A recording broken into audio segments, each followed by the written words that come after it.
Hola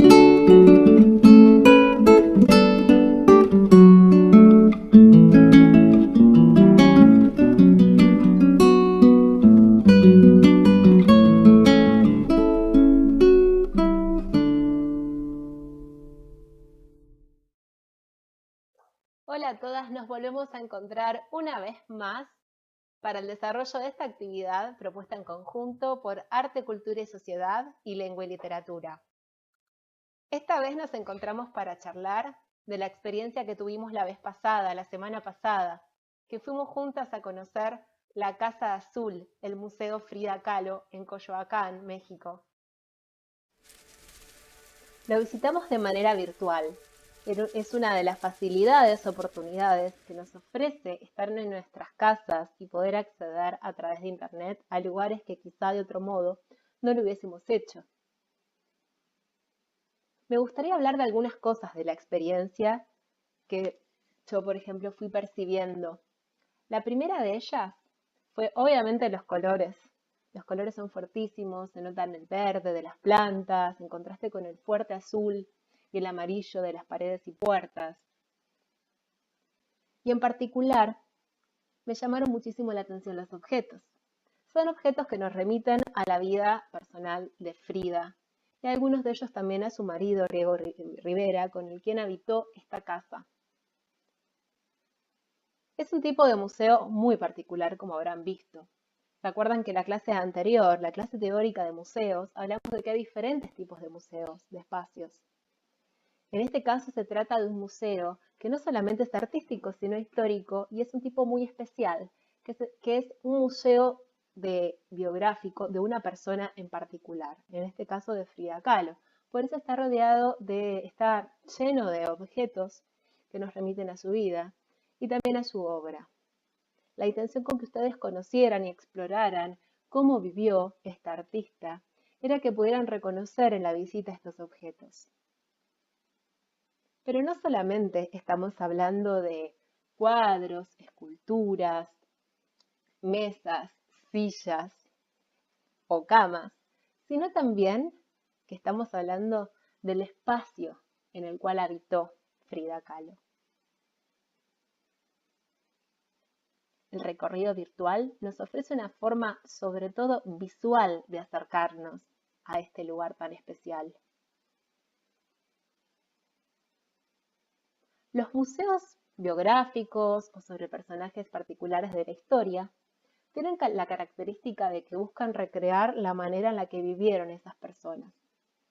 Por eso es común que muchas de las personas que se acercan a la casa de Frida Kahlo y esperan ver una gran cantidad de obras se decepcionen.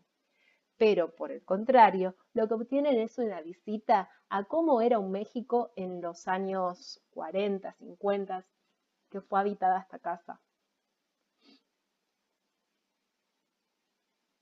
Entre todos los objetos que más me llamaron la atención, puedo hablarles de las figurinas. Hay un montón de figurinas de esculturas precolombinas que la artista coleccionaba junto a su marido. Por eso sostengo que en realidad no solamente es una actividad que nos invita a viajar en el espacio, sino también en el tiempo. Estamos yendo a un tiempo donde Frida estuvo viva, pero también un tiempo precolombino.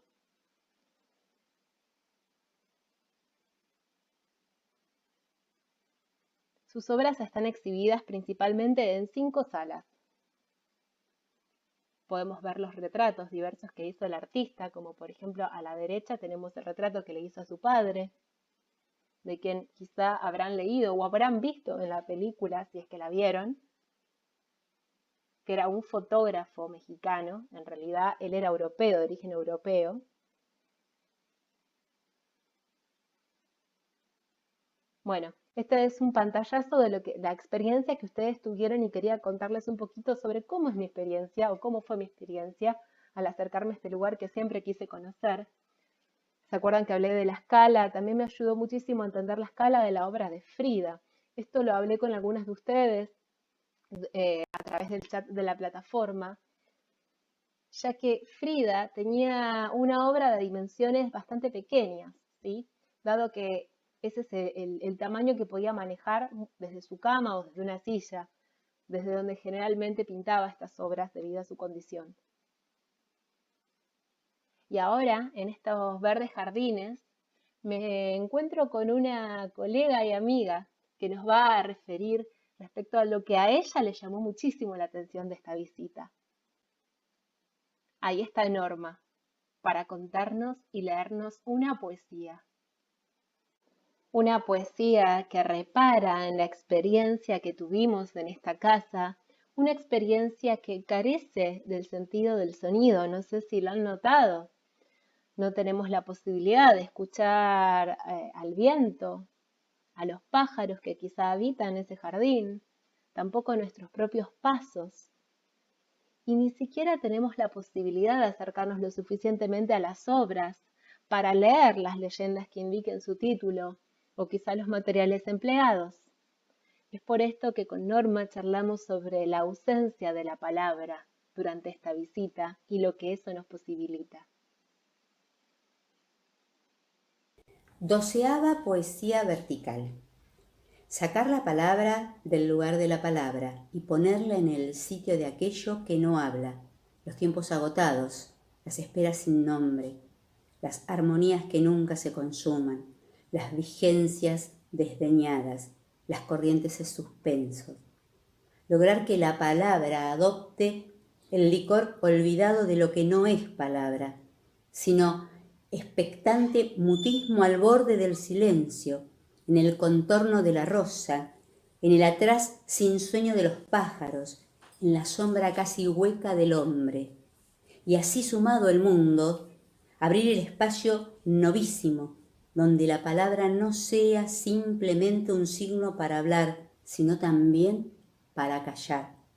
Canal puro del ser, forma para decir o no decir, con el sentido a cuestas, como un dios a la espalda, quizá el revés de un dios, quizá su negativo o tal vez su modelo.